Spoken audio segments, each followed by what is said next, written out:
la charla cierren el micrófono, cosa de que no haga acople. Después sí, ábranlo para las consultas, o si mientras estoy dando la clase tienen alguna consulta, también por favor levanten y me avisen.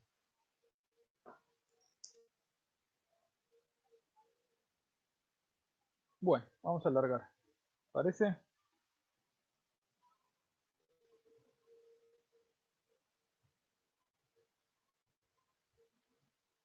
Ok. Bueno, vamos a alargar hoy con un tema que es bastante, no sé, profundo, pero es bastante peso en la temática, en el sentido de que gran parte de lo que vayamos a trabajar en la primera parte de la cursada se va a encadenar con estos contenidos, y que después estos contenidos los van a encadenar con otras materias que tengan más adelante. Por ejemplo, en la de proyectos van a tener que trabajar sobre esto.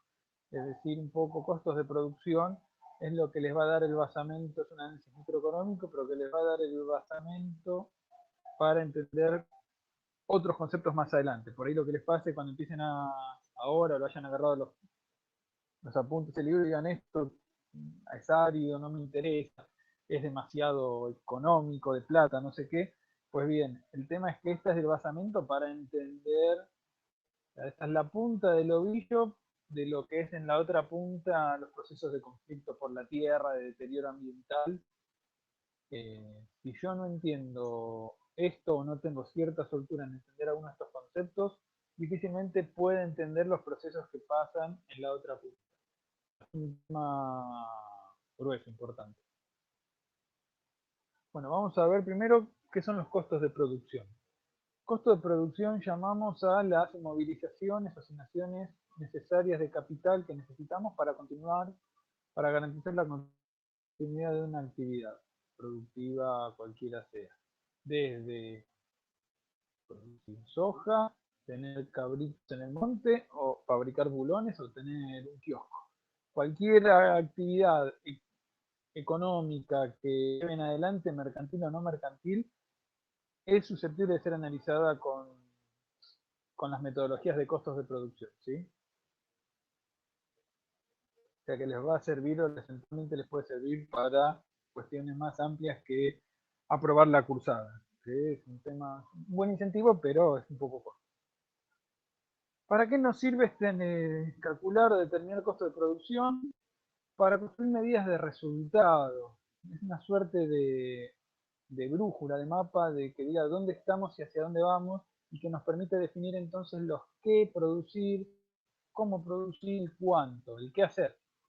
La unidad de análisis que vamos a trabajar o que se suele trabajar en el mundo agropecuario son el de explotación agropecuaria. La explotación agropecuaria, que la podríamos definir con su sigla de EAP, van a ver que es una definición también censal. Vamos a usar nosotros una definición que nos vamos a apoyar en la definición que utilizan los censos, pero no necesariamente es idéntica. Vamos a ver por qué. Decimos que la EAP se mide en superficie, es en hectáreas que se mide, y es una superficie tal que presenta una unidad administrativa, técnica y económica. ¿Qué significa eso? Que tenemos una unidad de dirección, es decir, alguien que toma las decisiones o que asume los riesgos, eso es importante, que hace un uso común de los elementos de trabajo, tractores, sembradoras, maquinarias, y que hace un uso común en esa superficie de la mano de obra. O sea, los que trabajan ahí pueden trabajar varios predios, pero todos hacen un uso común.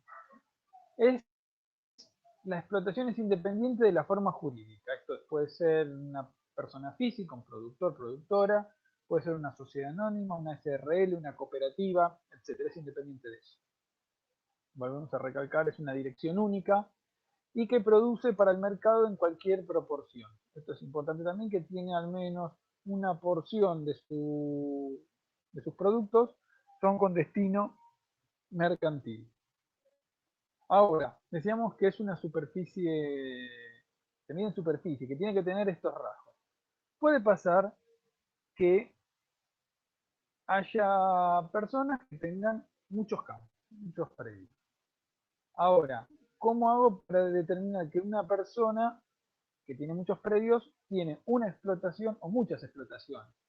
O por el contrario, una persona que es propietaria, porque esto es independiente del régimen de propiedad, una persona que es propietaria de determinado lote puede no ser una explotación o parte de su lote, de su predio puede no ser de su explotación, sino de un tercero. O puede ser propietario y no ser productor, ¿sí? Ejemplo, una EAP puede ser una o más parcelas. Acá tenemos una parcela, acá tenemos dos más que pueden ser contiguas o no. Esto puede estar al lado, alambrado de por medio, puede estar a la calle de enfrente o a 5 kilómetros. Lo importante, acuérdense, es que tiene dirección única, que comparte máquina, comparte equipamiento, herramientas de trabajo y comparte mano de obra. Fíjense, un lote propio que se lo arriendo, que se lo alquilo a un tercero, no se incluye dentro de mi explotación, es de él. ¿Sí? Es la explotación de él, es independiente de la forma jurídica y la de tenencia. Pero por el contrario, si yo le alquilo el campo a un tercero, que alquilo un campo, ese campo que alquilo se va a computar dentro de mi explotación. ¿Sí? ¿Hasta ahí estamos? Eso es un poco la definición entonces de explotación de nuestra unidad de análisis en los costos de producción. Ahora, ¿cómo hacemos un análisis económico?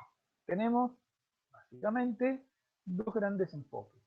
Uno que se llama análisis estático o de stock y uno dinámico. ¿Cómo funciona esto? El análisis estático de stock lo que considera es que la explotación es una dotación media de tierra y capital que yo voy a inmovilizar en un tiempo determinado, generalmente a lo largo de un año, de manera media o promedio. ¿Sí? Las inmovilizaciones promedias que tengo que tener a lo largo de un año para llevar adelante la actividad. Acá hay algo importante. En los análisis estáticos o de stock no tenemos en cuenta el tiempo, es decir, la variable tiempo no aparece en ninguna ecuación. ¿Sí? Y es la metodología que se usa para costos de producción. Es un análisis medio a lo largo de un año. La otra metodología, que la vamos a ver bastante más adelante en la cursada, es el análisis dinámico o análisis de flujo, donde lo que nos interesa es ver justamente procesos económicos que generalmente son más de un año de duración y donde sí es importante los momentos de ingresos y egresos. ¿Sí? Los flujos son importantes. Acá en el primero es de stock y en el segundo es de flujo. Y donde sí tiene relevancia el tiempo. Cuando digo que tiene relevancia el tiempo es que aparece el tiempo fuertemente con ecuaciones. ¿Sí? Entonces ahí es donde aparece la importancia económica del tiempo. Es el que vamos a hacer, utilizar esa metodología cuando hagamos evaluación financiera privada.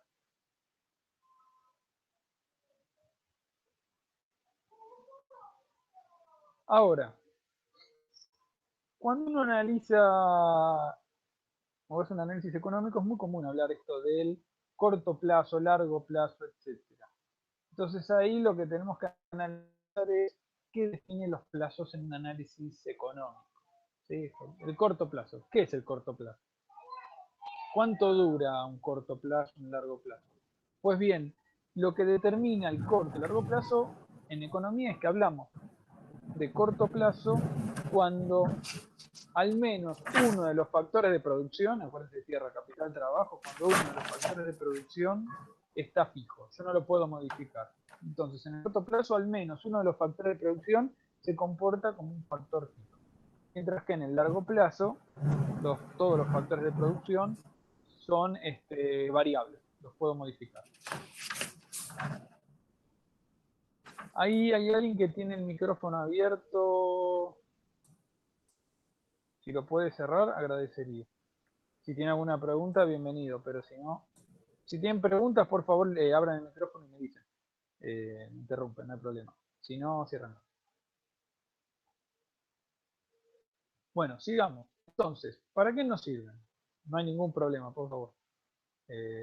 No más que nada para evitar ecos y eso. Pero si tienen dudas, por favor, abran el micrófono y me interrumpen.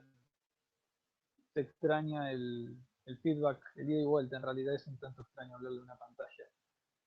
Pero bueno, vamos a tener que acostumbrarnos por un tiempo. Entonces les decía,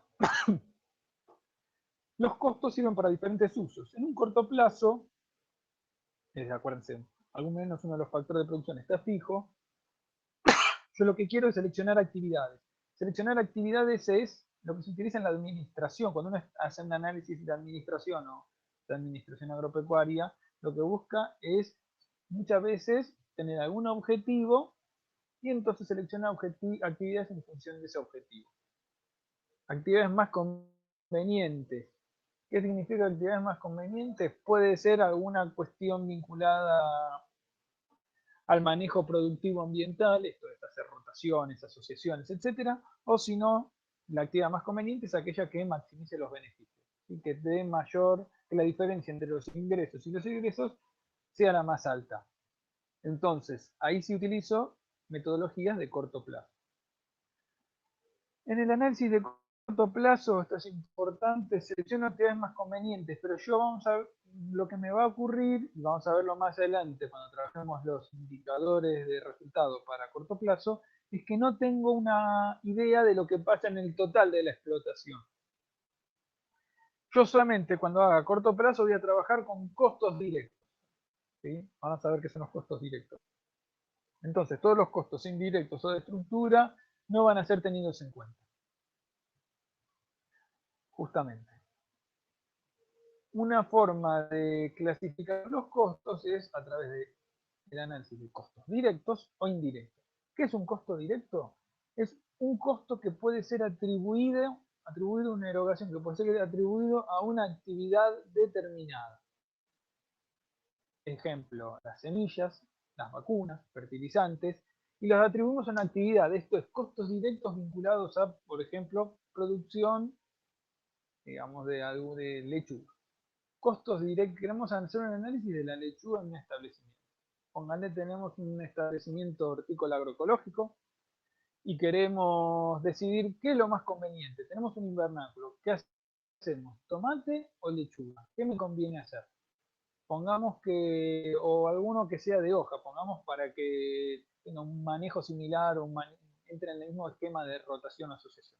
¿Hacemos lechuga o rúcula? ¿Cómo decidimos eso? Entonces, primero lo que tenemos que hacer para construir los indicadores es ver qué costos son directos. Costo directo de lechuga, la semilla de lechuga. El biofertilizante, si hacemos ganado, las vacunas o los honorarios del veterinario. ¿Cómo sé si un costo es directo o indirecto? Es fácil. Tengo que pensar, si yo elimino esa actividad, ¿el costo ese desaparece, sí o no? Si desaparece, es atribuible a la actividad específica y entonces es un costo directo. ¿Sí? Si no desaparece, es decir, lo sigo teniendo, es un costo indirecto, que también se lo llama gastos de estructura. Impuestos, gastos de mantenimiento, etc. Y a veces ahí no es que hay una regla dicotómica, esto sí, esto no. Ejemplo, la mano de obra.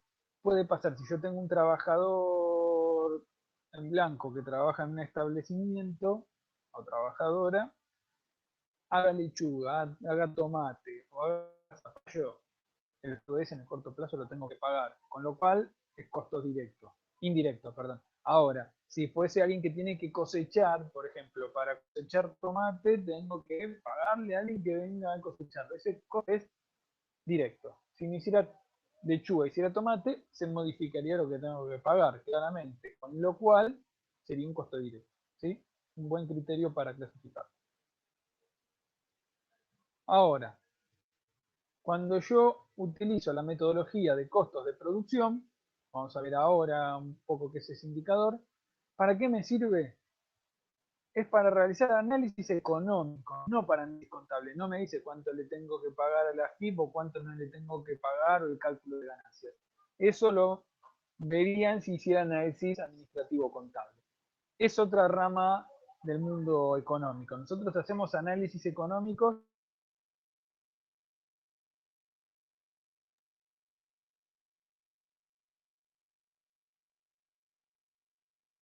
que lo que nos orientación es hacer una medición del resultado global de los establecimientos. ¿No? Dice dónde estamos parados.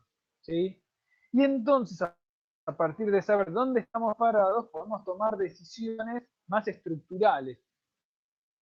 Es decir, cuando hablamos de estructura, acuérdense capital trabajo o trabajo, tierra y capital, dependiendo del orden que le pongamos.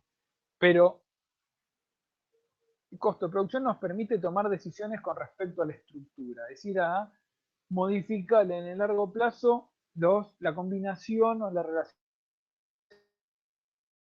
de los factores de producción. ¿Tienen alguna duda? Si tienen, anótenlo ahí en el chat. ¿Quieren que vuelva sobre algo para no seguir la catarata de cosas? ¿Sigo? Algunos sin micrófono y... Bastante bien, Fran, pero si podés, ¿se escucha? Bien, sigamos. Otra forma de ver los costos es a través de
hola, ¿cómo andan? Ahí se había caído.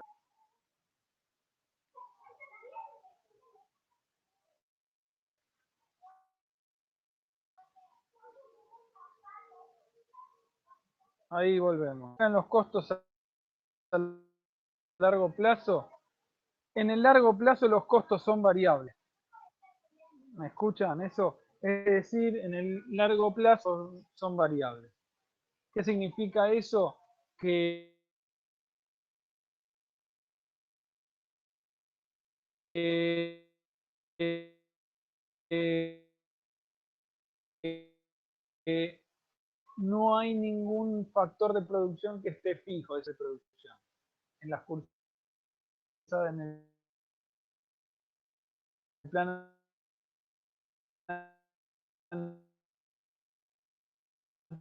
anterior, que era justamente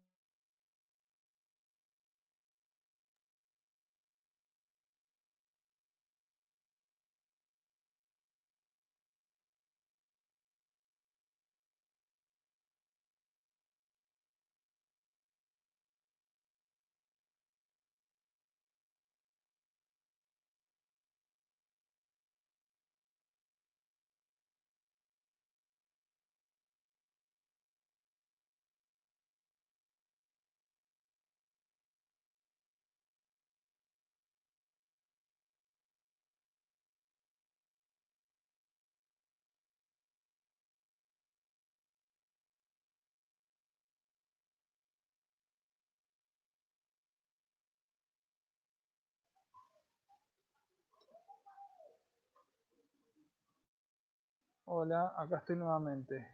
Se corta todo el tiempo. Sigamos.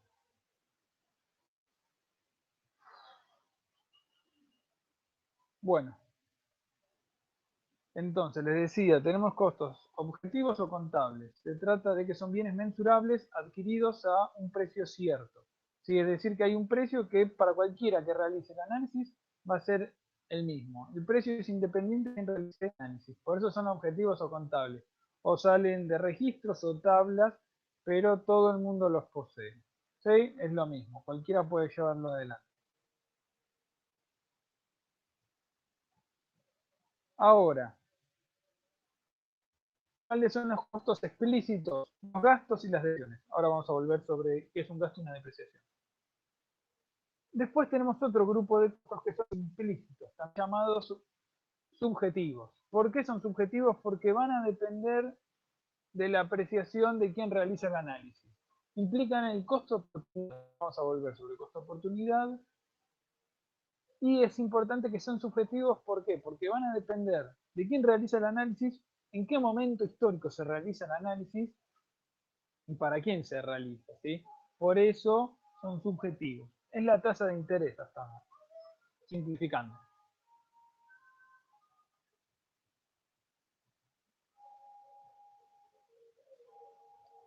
Vamos, para continuar el análisis, tenemos que empezar ahora entonces a, si se quiere, a despanzurrar, vamos a desentrañar cómo está compuesto el capital agrario. Todo esto que estábamos hablando hasta este momento, si las inmovilizaciones de capital, bueno, ¿cuáles son? Vamos a trabajar entonces con la conformación y el análisis de la cuenta capital. ¿Hasta ahí me escuchan? ¿Se escucha bien? Si no. ¿Qué es un bien de capital? Aquellos bienes duraderos que nos permiten producir bienes de consumo. ¿Sí? Entonces, ¿qué es capital agrario? Bienes duraderos que permiten producir bienes de consumo. ¿Cómo lo clasificamos? Tenemos capital fundiario y de explotación. ¿Qué es el capital fundiario? Es la tierra libre de mejoras y todo aquello que está clavado y plantado sobre ella. Eso es capital fundiario. Y ahí tenemos entonces la tierra libre de mejoras. ¿Sí? Tierra libre de mejoras es sin ninguna mejora, como su nombre dice. La tierra, vamos a ver un poquito en otro tema, que es heterogénea, tiene fertilidad, ubicación, etc.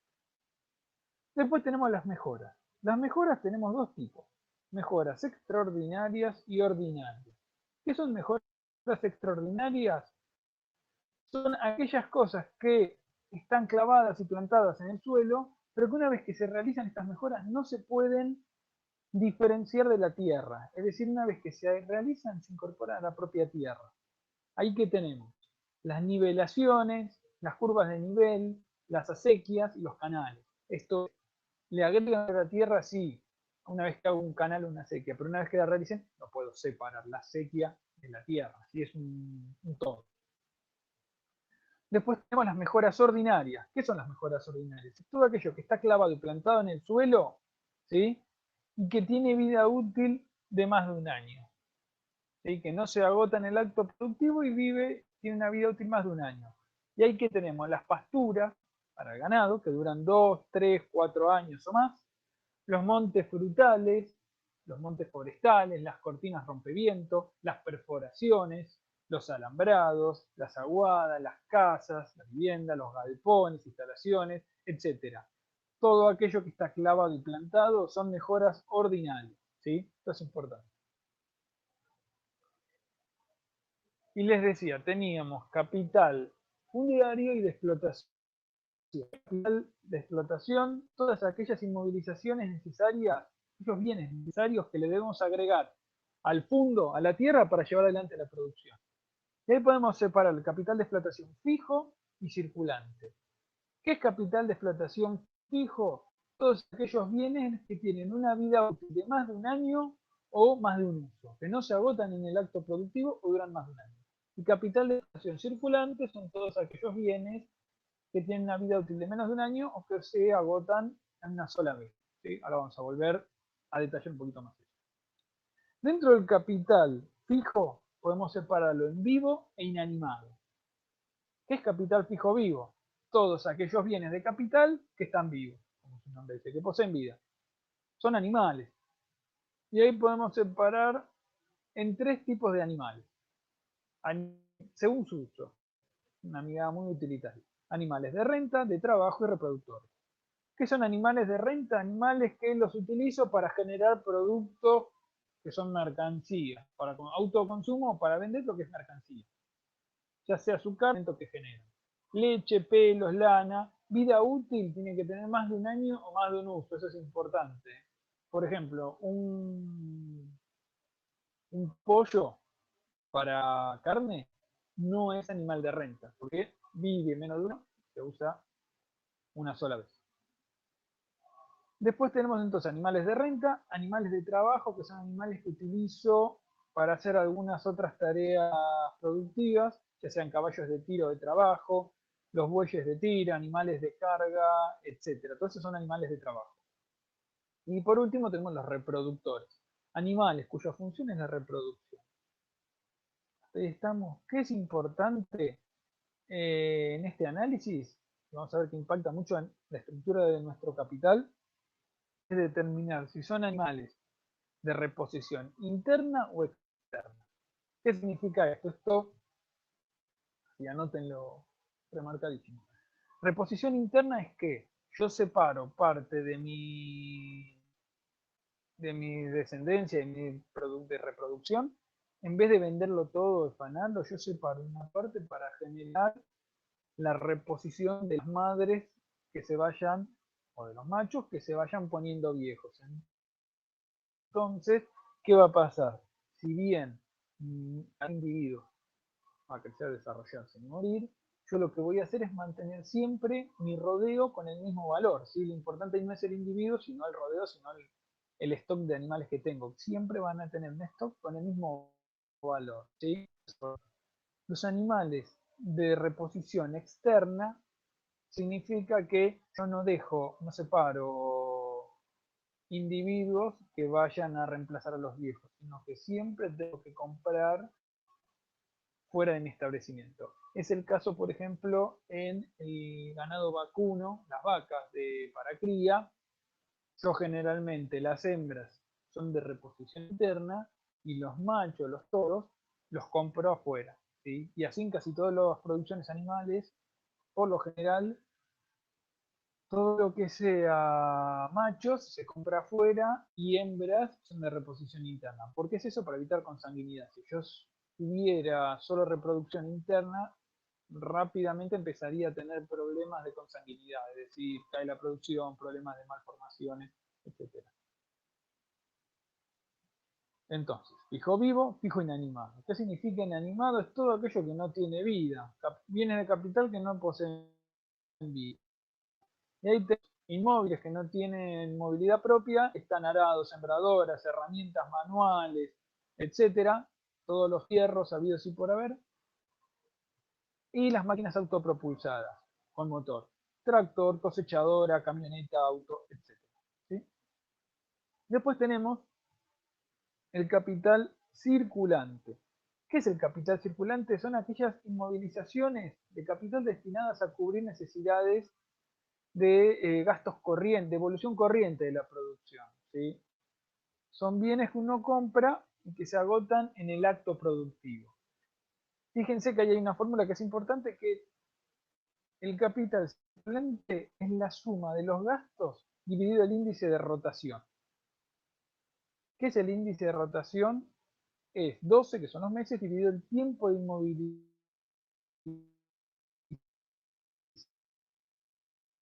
del capital. Un cachito de. ¿Qué es un gasto? Los gastos son bienes o servicios que se agotan en el acto productivo o duran menos de un año. Ejemplo, la semilla. ¿Cuántas veces la uso? Una. Es un gasto. Fertilizantes es un gasto. La nafta es un gasto. Los impuestos son gastos. Un honorario profesional es un gasto. ¿Por qué? Porque yo uso los salarios que pago también, porque yo uso mi fuerza laboral, esa fuerza laboral, una sola vez. ¿Sí? Entonces son todos esos gastos.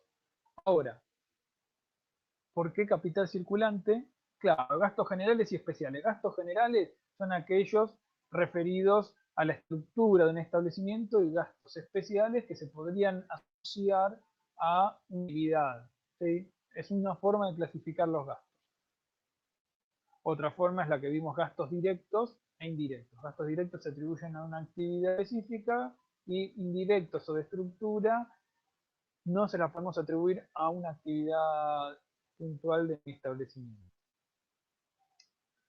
Pero acá hay algo importante. ¿Cuál es la diferencia? ¿Por qué nos importa el capital circulante y no los gastos?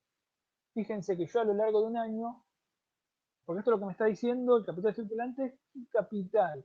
Yo necesito inmovilizar a lo largo de un año para llevar adelante la actividad. Esto es importante. El capital circulante me dice qué capital necesito yo tener inmóvil a lo largo de un año. ¿Qué significa que esté inmóvil? Desde que yo tengo, ¿cuál es la forma más fluida del capital? El dinero. ¿Sí? La forma, si quiere, perfecta de flujo de fluidez del capital. Tengo dinero.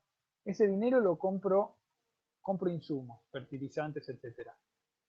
El capital toma de la forma dinero a forma semilla, etc. Servicio. Eso va a estar inmovilizado durante X cantidad de meses. ¿Sí?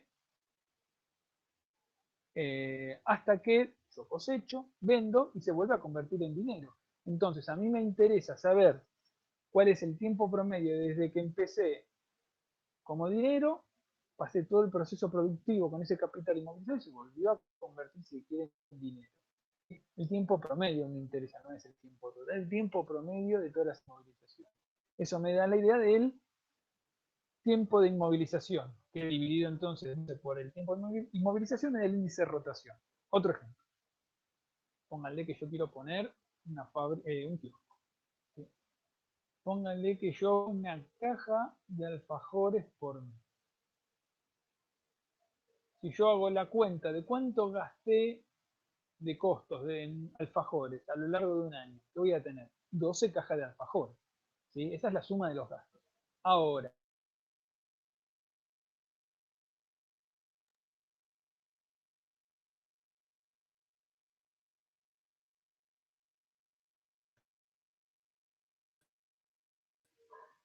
yo, pues bien, voy a necesitar la caja porque después con el índice de rotación, o sea, va a ir rotando ese capital, va a ir circulando, ¿sí?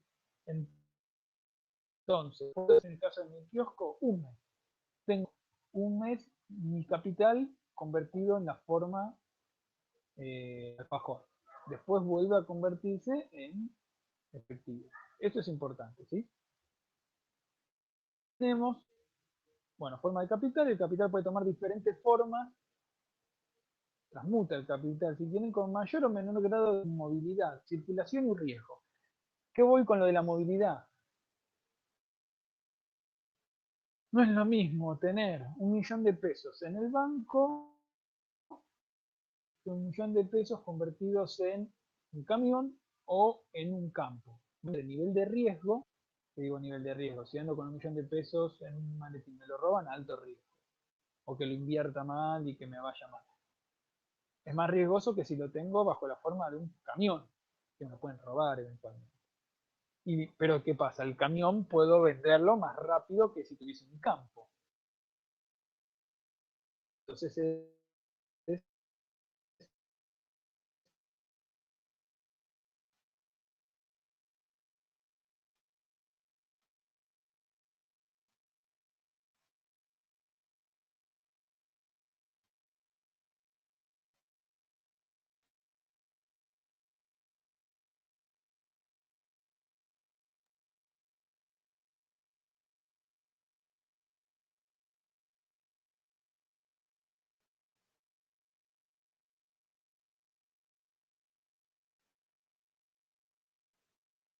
más móvil que el campo. El campo es menos riesgoso, es una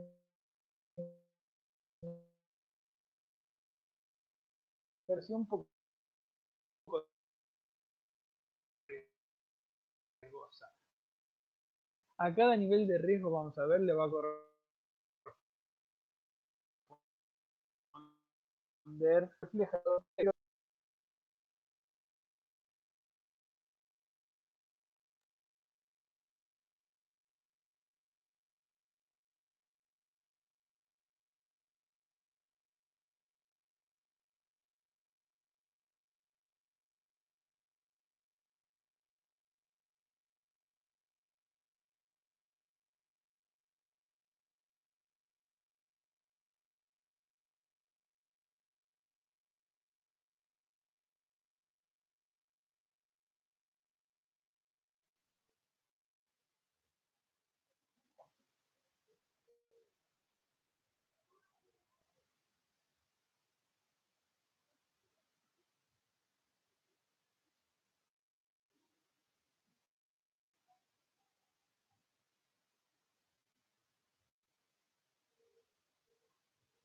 ¿Me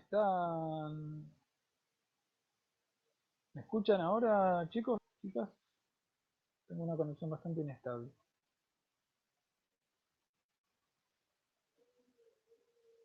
Perfecto. Se va y viene todo el tiempo. Gracias, Fivertel, por tanto, con tan poco. Bueno, sigamos. Entonces, rescate final, actividades que sucesivas indexación se hace una venta al final del ciclo. El índice de rotación a fines prácticos en la cursada, 2. Índice de rotación, 2. O sea, ¿qué hago? Esta, las formas de capital, es esto que bueno, ya lo vemos.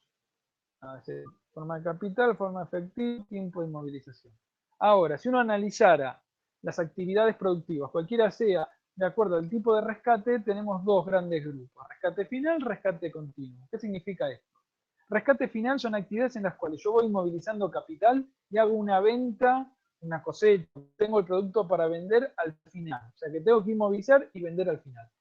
A los efectos prácticos de la cursada, consideren para estas actividades de rescate final un tiempo de inmovilización de 6 meses. O sea que el índice de rotación del capital circulante, o para calcular el circulante, es de 2. Es suma de gasto dividido.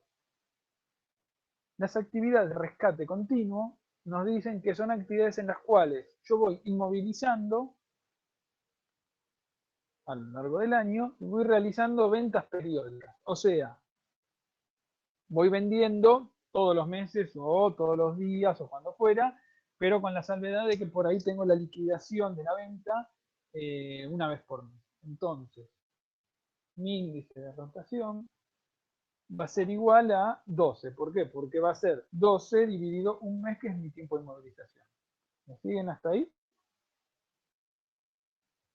Sigamos. Ahora, ¿cómo empezamos a hacer este análisis entonces? ¿Cómo evaluamos el capital? O sea, ¿cómo medimos nuestro capital en unidades monetarias? Pesos. ¿Sí? Ahora, ¿qué pesos usamos?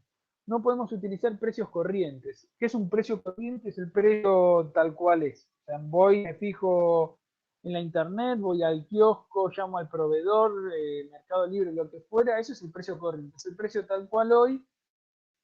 Pero ¿qué pasa? Hay algo en el medio, habitualmente más en nuestra economía, que es la inflación. Entonces, a lo largo de un año van variando los precios. Y eso no nos interesa porque nosotros en un análisis estático, que es el que hacemos para costos, no nos interesa los momentos de ingreso o los cambios de valor a lo largo de un tiempo. Nos interesa conocer la dotación promedio de capital que necesito a lo largo de un año, ¿sí? Entonces, ¿qué estrategias tenemos para eliminar este efecto? Hay dos grandes técnicas. Una es indexar o deflactar precios a momento común. Vamos a verlo más adelante, una de las estrategias, pero no para esto. Sería bastante incómodo. Para cada cosa hacer un ajuste, una corrección de inflación. Es complicado y muy engorroso. Por eso se utiliza una segunda técnica, que es utilizar precios instantáneos. ¿Qué significa eso? Agarro, tengo las cantidades que utilicé a lo largo de un año, pero como referencia de precio voy a llevar todo a un punto común. Se suele usar junio. ¿Por qué? Porque es un momento del año donde hay poco movimiento. Entonces hago todos los cálculos a precio junio 2020, 2019. ¿Sí? Entonces llevamos como estrategia el precio instantáneo. La otra cuestión es qué mecanismos tengo para evaluar el capital.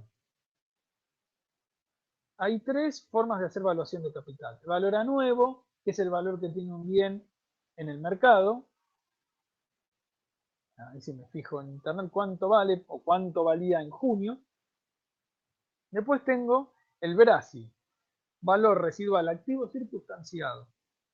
Fíjense que la fórmula es BRASI es igual a valor a nuevo por vida futura probable sobre duración total en años. ¿Qué significa eso? Que no va a valer lo mismo una camioneta que tiene 6 meses que la que tiene 10 años. Este es un método lineal que usamos acá. Es decir, lo que vamos a calcular es cuánto vale un bien en determinado momento de su vida útil. Esto es importante porque si queremos saber qué capital tenemos encima, tenemos que distinguir si es un bien que va perdiendo el valor, si pierde el valor, que está nuevo, que está en la mitad de su vida útil o que ya está terminando su valor. No significa que haya que tirarlo ese bien, pero que ya está, ya perdió su valor económico, si se quiere. Y después tenemos el BRP o valor residual pasivo. Este es importante porque es el valor que tienen los bienes cuando ya terminó su vida útil y tienen un uso alternativo al cual fueron creados. Es el valor que tienen los bienes para un uso alternativo al cual fueron creados. Ejemplo, en ganado, en un toro, el toro el objetivo era reproductor. Una vez que cumple su vida útil, ya no trabaja más, se lo vende. ¿Y para qué se lo vende? Y lo venden para carne. El valor ese es valor residual. O un tractor o un arado. Un arado, una vez que ya cumplió su vida útil, que está viejo, que está obsoleto, ¿qué se hace? Y se puede vender como hierro, ¿sí? Como hierro viejo, o se lo pinta y se lo pone, se vende para adorno, en la entrada de un restaurante gauchesco. Todas esas cosas es el valor residual pasivo de los bienes. ¿Hasta ahí estamos? Vamos a ver qué son los gastos entonces. Ya dijimos que son bienes y servicios necesarios para llevar adelante el funcionamiento de la actividad. Esto es importante. Son bienes o elementos que se agotan en el acto productivo. Se usan una sola vez. Un novillo engordando en feedlot es un gasto. En 6 meses ya está. O sea, duró menos de un año y se usa una sola vez. Una semilla, un impuesto. Hasta ahí estamos. Vamos a ver ahora qué es una cuota de depreciación. Es un costo. ¿Se acuerdan que dijimos los costos explícitos? Gastos más depreciaciones. Gastos los acabamos de ver. ¿Qué es una depreciación? Es la cuota que uno, es un costo. ¿Por qué? Porque es una cuota que uno debe cubrir para mantener el capital, que va perdiendo su valor. ¿Y por qué pierden valor los bienes de capital? Hay dos razones. Una es porque se van desgastando bienes con vida útil limitada, ¿sí? Se van desgastando por el hecho del paso del tiempo. Hay otra forma de cálculo cuando tienen X cantidad de uso, nosotros no lo vamos a usar eso para esta metodología. Entonces, una causa es por desgaste y la otra por obsolescencia. Obsolescencia es que hay un cambio tecnológico que hace que eso ya no sirva más. Ejemplo, si yo tengo una computadora, ¿sí?, que la dejo en una caja guardadita durante 10 años Una vez que la abra esa computadora no serviría para nada. ¿Y por qué? Porque se puso obsoleta. O, por ejemplo, yo compré un arado de reja y vertedera justo antes que aparezcan todas las otras técnicas de arado o de laboreo, y por más que tenga 2 años, eso sí hubo un cambio tecnológico, no lo va a usar nadie y ya quedó como una tecnología antigua, con lo cual quedó obsoleta. ¿Qué métodos tenemos de cálculo? Hay dos métodos, nosotros vamos a trabajar solo con el lineal. ¿Cómo es el cálculo? Es depreciación es igual a el valor a nuevo dividido la vida útil total. Es un método lineal, va a ir perdiendo año por año valor ese bien. ¿Sí? Hay otro método que es el acumulativo, no lo tienen que saber, pero que para muchos bienes es más adecuado. Por ejemplo, una camioneta. Muchos vehículos pierden valor rápidamente al principio de su vida útil. Si en los primeros 5 años pierden mucho valor. Y después tienden a mesetarse la pérdida de valor. Esto es, no es lo mismo una camioneta patentada 2020 que 2019 o 2018. Baja un 30 o 40% del valor. Ahora, una camioneta 87 o 82, 83 y es lo mismo. Medio que ya no va a cambiar demasiado. Y esto es importante, gastos más depreciación, costos explícitos y se van a vincular a esta cuestión que son gastos objetivos o contables. ¿Por qué? Porque lo calculan ustedes, lo calculo yo, que lo calcule los gastos es fácil de estimar, me fijo qué gasté, cuál es el valor y la cuota de depreciación también sale de tabla, con lo cual es indistinto. Ahora, nos vamos a meter en un terreno que es un poquito más sinuoso, que es el del costo de oportunidad. Estamos metiéndonos en los costos implícitos o subjetivos, que hacen referencia al costo de oportunidad del capital. ¿Qué es el costo de oportunidad? Tiene que ver con esto. Al tomar decisiones económicas,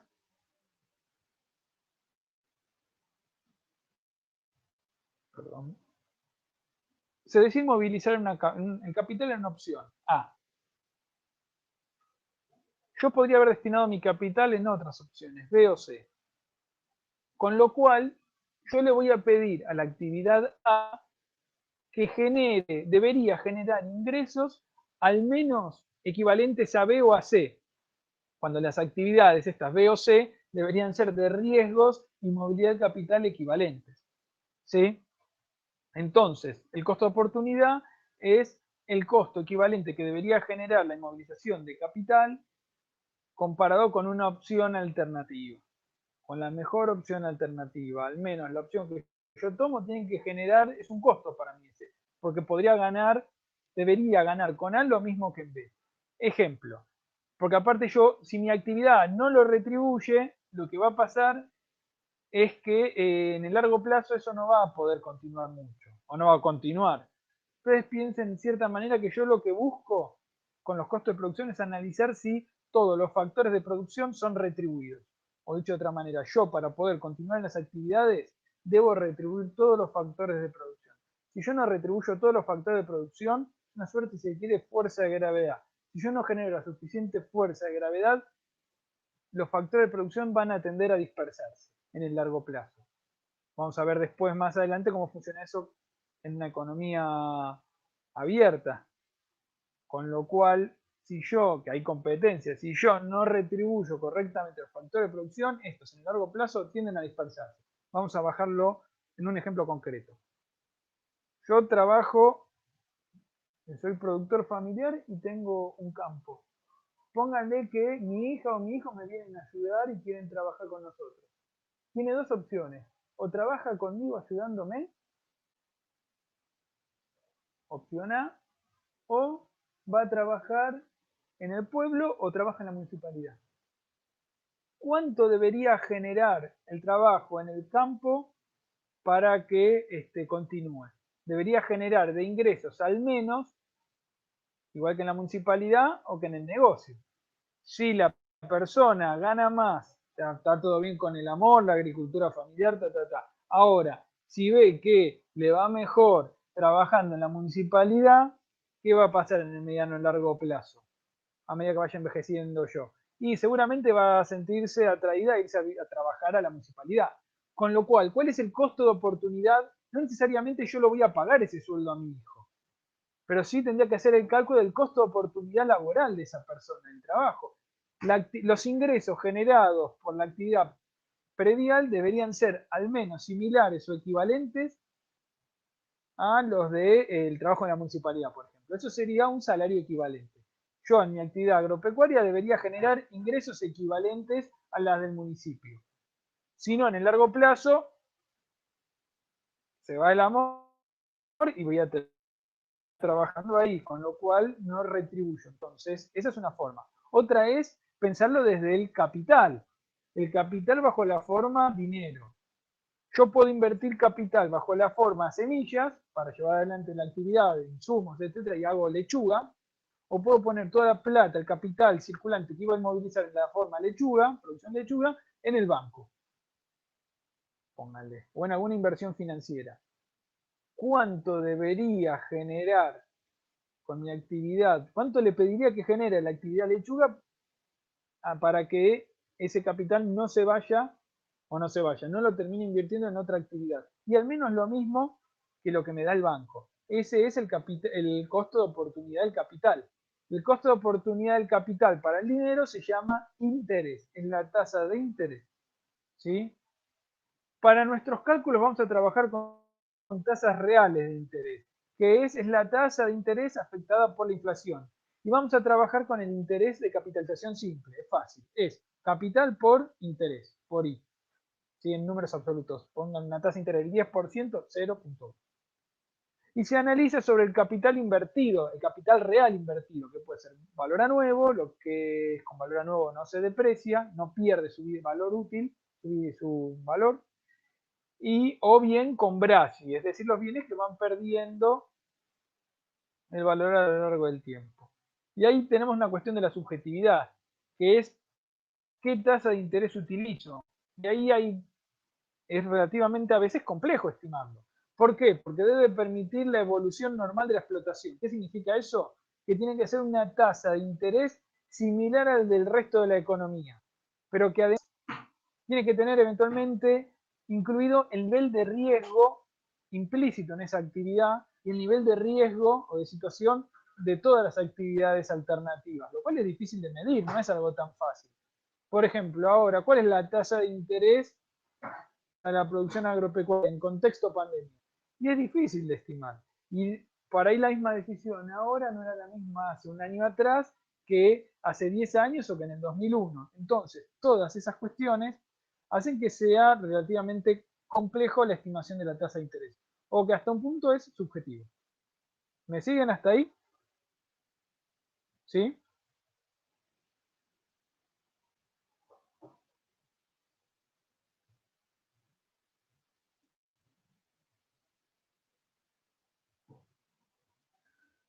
Óptimo. Vamos ahora, entonces, eso que estuvimos viendo hasta hace un ratito, vamos a empezar a tirarlo todo junto. Vamos a ver cómo clasificamos el capital. Esto se lo van a tener que aprender, muchachas, muchachos. Capital fundiario, tierra libre, mejora. ¿Sí? ¿Cómo se evalúa? Con valor nuevo. ¿Por qué? Porque el capital no pierde su valor a lo largo del tiempo. Con un uso razonable de la tierra, esta siempre tiene valor a nuevo. Piénselo de esta manera. Si yo agarro y compro, tengo un campo, lo alambro, o hacemos una zona protegida, ¿va a perder el valor a lo largo del tiempo? No, no, porque siempre, digamos, si no hago las cosas mal, eso no va, es más, va eventualmente a aumentar el precio, pero no va a perder valor, con lo cual va a valer a nuevo. Con lo cual, si no pierde su valor, no tiene cuota de depreciación, no pierde su valor. Las mejoras, y ahí las mejoras las vamos a separar en extraordinarias. Las extraordinarias son las que le agregamos a la tierra libre de mejoras.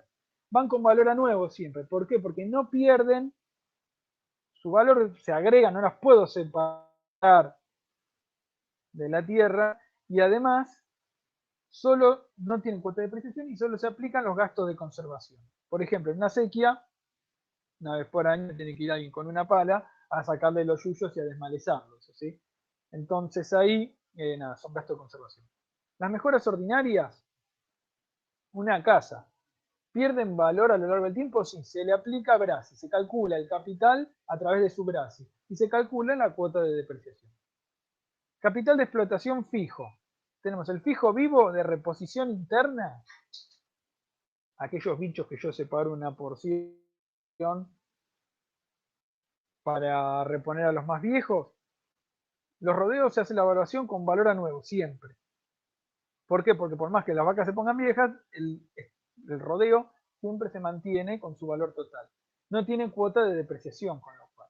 Mientras que todos los animales o las categorías que son de reposición externa, sí pierden su valor, con lo cual se hace la evaluación con el BRASI y se calcula su cuota de depreciación.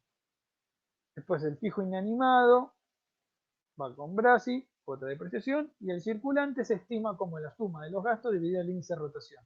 No se aplica la cuota de depreciación. El costo de oportunidad y la tasa de interés.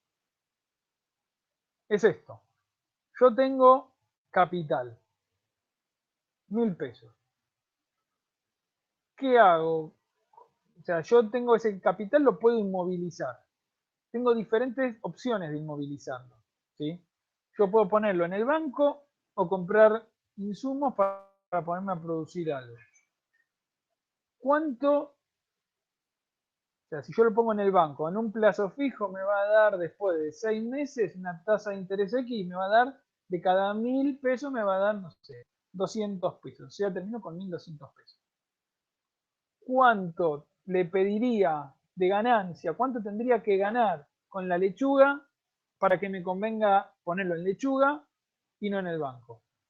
200 pesos al menos. ¿Me siguen? Es el equivalente, es el costo de oportunidad. Es lo que, si se quiere, me estaría perdiendo de ganar si no lo pusiera en el banco. Entonces piénselo en una economía más amplia. Tenemos el capital como un flujo.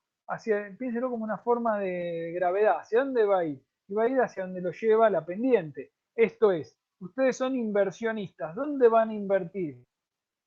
En una actividad agropecuaria que da una tasa de ganancia del 5% o en un bono, si son inversionistas grandes, que da el 15%.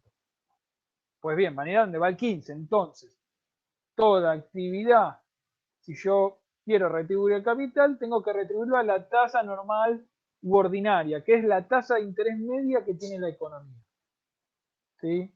Si eso yo no lo puedo hacer a lo largo del tiempo, lo que voy a pasar, si estamos compitiendo mucha gente al mismo tiempo, los que capitalizan, los que tienen tasas de ganancia menores, van a acumular menos que los que tienen más.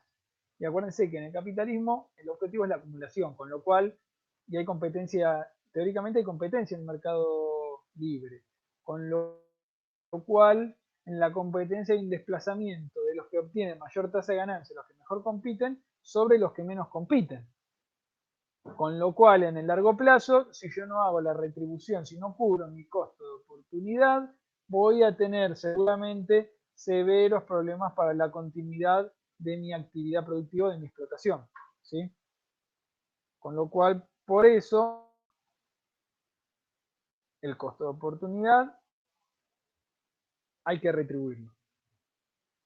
Para el capital habitualmente se le llama interés, la tasa de interés. Entonces, la tasa de interés normal o ordinaria es la retribución al capital, ¿sí? Que es el costo de oportunidad. Entonces, para cualquier cosa que yo inmovilizo de capital, necesito cubrir al menos la ganancia normal o ordinaria, que es la tasa de interés media de toda la economía, al menos. ¿Hasta ahí más o menos entendió? La tasa de interés es el costo de oportunidad. Una de las formas en realidad de costo de oportunidad, no es la única, ojo. Y ahora vamos a empezar a bajarlo, ya no falta mucho. Vamos a empezar a meternos entonces con los cálculos o con los indicadores. El primero es costo de producción, es las asignaciones necesarias para garantizar la continuidad de nuestra actividad. ¿Qué es el costo de producción? Y esto grábenselo así a fuego.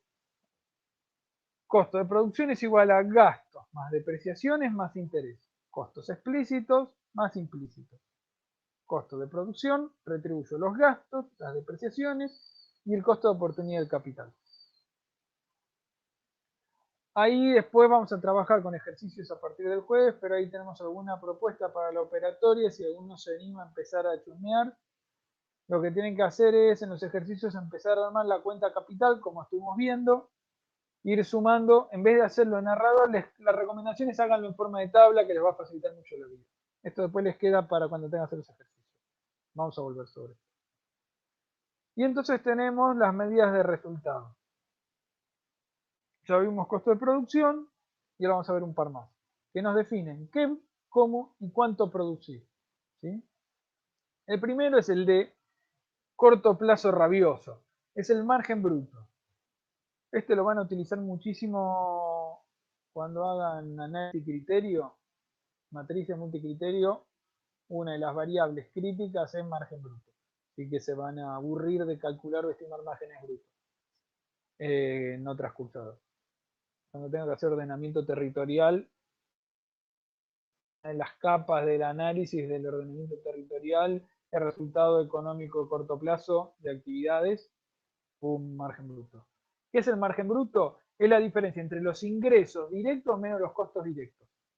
¿Qué quiero con esto? Buscar la actividad que maximiza los beneficios. La mejor actividad. No me dice si continúa o no la explotación, sino cuál es la mejor actividad. Entonces, margen bruto se calcula por actividad, margen bruto de la soja, del maíz, de los chivos, de la vaca, de lo que fuera, de producción de carne. Se calcula ingresos directos, son todos los ingresos de esa actividad menos los costos directos, los costos atribuidos a esa actividad. Donde los costos directos tenemos costos fijos y variables. Acuérdense, costos fijos, aquellos que no se modifican en función del rendimiento, costos variables que cambian en función del rendimiento. Y se suele expresar en pesos por hectárea. Vamos a hacer algún ejercicio de eso. Y después tenemos tres grandes indicadores. Beneficio neto, que es los ingresos menos los costos de producción. Ingreso bruto, menos gastos, menos depreciación, menos interés. Donde ahí lo que aparece como interés es la retribución de todos la renta fundiaria, el interés fundiario, el interés del capital circulante y el capital de explotación. ¿Sí? Fíjense que entonces, este es importantísimo, beneficio neto es ingreso bruto menos gastos, menos depreciación, menos interés. Una cosa importante es esta. Si yo retribuyo todos los factores de producción, está bien, digamos. Estoy compitiendo bien. Esto es, si ingresos brutos menos costo de producción igual a cero, o sea que beneficio neto igual a cero, ¿estoy retribuyendo todos los factores de producción? Sí. Estoy cubriendo la ganancia media u ordinaria. Eso es excelente. Estoy ganando o estoy generando un costo de oportunidad equivalente al resto de la economía. ¿Sí? ¿Qué pasa si el beneficio es menor a cero? Bueno, eso lo vamos a ver en algunos de los ejercicios. Sí. No, el beneficio normal sí. Cuando hablo de beneficio, el que aparece acá, BN, es beneficio neto. La ganancia media, beneficio normal o ordinario, muchas formas de llamar a la tasa de interés. Tasa de interés, la tasa de interés media, ordinaria o beneficio ordinario o normal es la tasa de interés. Muchas formas de llamar a lo mismo. ¿Sí? BN no, es beneficio neto. Beneficio neto. ¿Por qué es beneficio neto? Porque es el ingreso bruto menos los costos de producción. Gasto, depreciación e interés. ¿Sí? Eso es beneficio neto. ¿Qué pasa? Si el beneficio neto puede pasar tres situaciones. BN es beneficio neto. Beneficio normal. No es lo mismo. Fíjense, uno es el mayúscula es beneficio neto. El que tiene minúscula es beneficio normal. Son múltiples formas de llamar a... Toma diferentes nombres el interés, pero siempre lo mismo. Fíjense que dice el beneficio normal es el interés fundiario, el del capital de explotación y el circulante. Claro, ahí está, es el interés. Si yo cubro el interés, digamos, si nuestro amigo capitalista, nuestra amiga cubre el interés, es un capitalista feliz. ¿Por qué? Porque estamos cubriendo todos los factores de producción. Si se quiere, la fuerza magnética que generamos mantiene todo bajo la esfera de nuestro control productivo, que es lo que buscamos, cuando no lo cubrimos. Esto es, tres situaciones. Beneficio normal igual a cero. Si eso ocurre, estamos cubriendo el interés normal o ordinario y el resto. Si es menor a cero, tenemos que ver qué nos está cubriendo. Si son los explícitos o los implícitos que nos están cubriendo. Pero puede pasar que el beneficio neto sea mayor a cero. ¿Qué ocurre ahí? Que estamos generando beneficios por encima del beneficio normal, de la ganancia media o ordinaria. Estamos generando, acuérdense, beneficio neto mayor a cero, estamos generando ganancias extraordinarias, también llamada renta de la tierra. ¿Sí? Esto es importante. Si el beneficio neto es mayor a cero, ganancias extraordinarias. ¿Ocurre? Sí, bastante frecuentemente en el mundo agrario, por diferentes razones. O sea que estamos teniendo ganancias por encima del costo de oportunidad medio u ordinario del capital. ¿Quién se lo queda eso?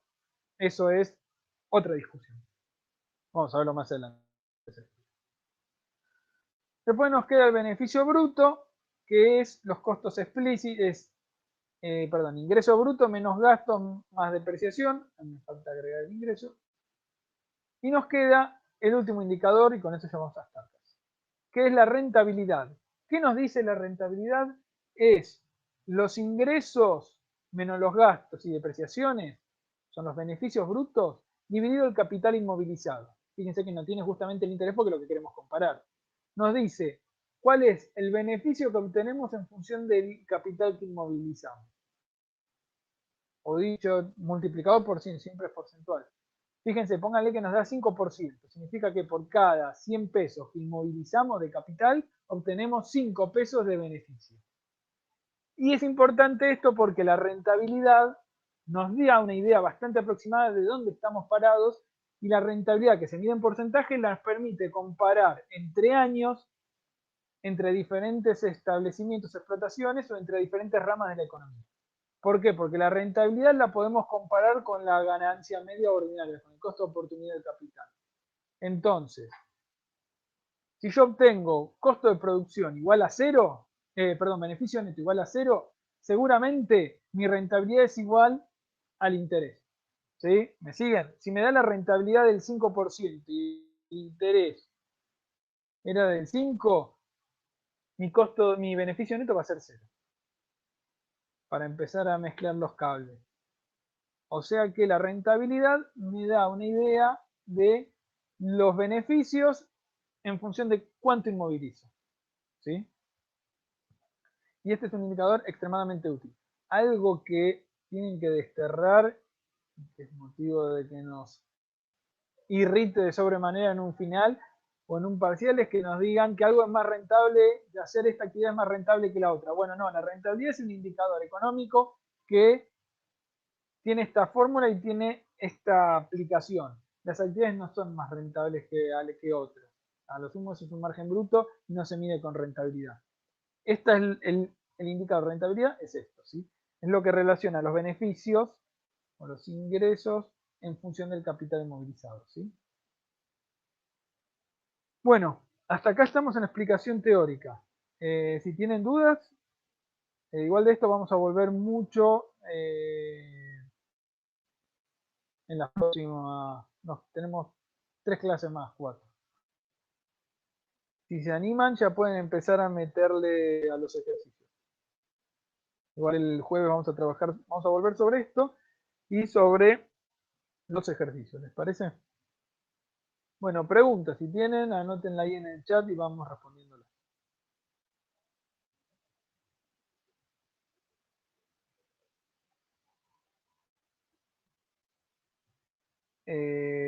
Con los ejercicios, no, empiecen a navegar con los primeros, después les paso algunos más, pero anímense con el segundo, tercero, creo que el primero ya estaba resuelto.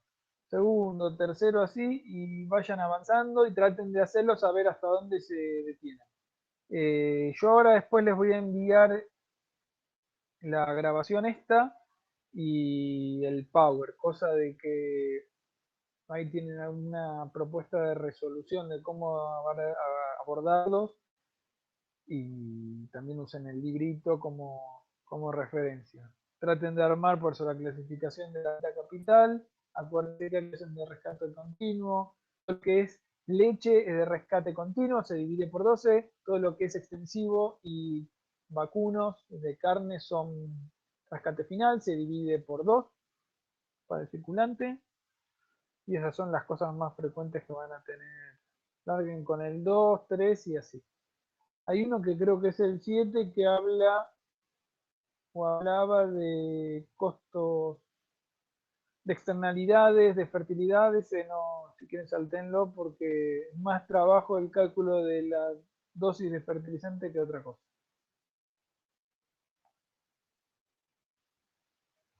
No sé si tienen alguna consulta.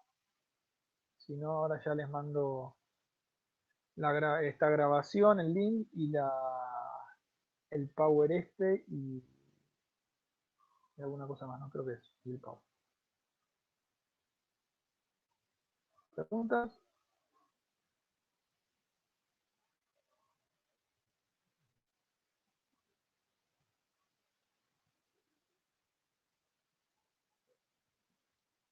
¿Cuál descartan? Descarten hay unos, pero son los últimos.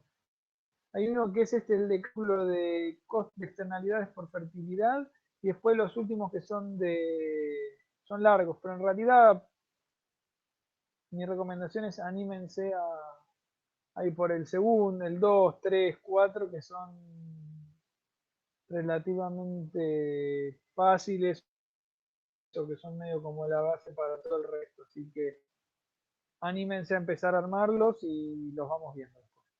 Esa sería mi recomendación. Después ya el jueves sí les doy algunos más finos, pero si hacen el 1 creo que está resuelto. Si hacen el segundo, 2, 3, 4, 5, mi experiencia es que mucho más que eso no van a llegar y van a tener algunas dudas, pero sería interesante que los prueben a hacer para enfrentarse, digamos, con los ejercicios.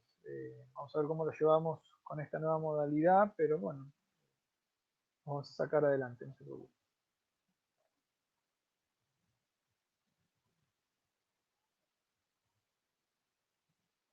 Bueno, estamos más o menos, chicas, chicos.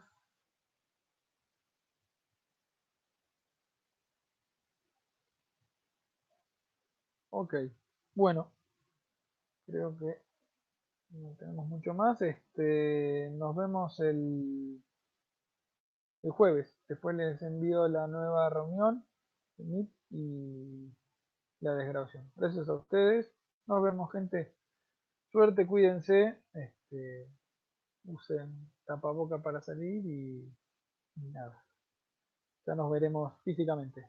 Saludo grande. Chau, chau.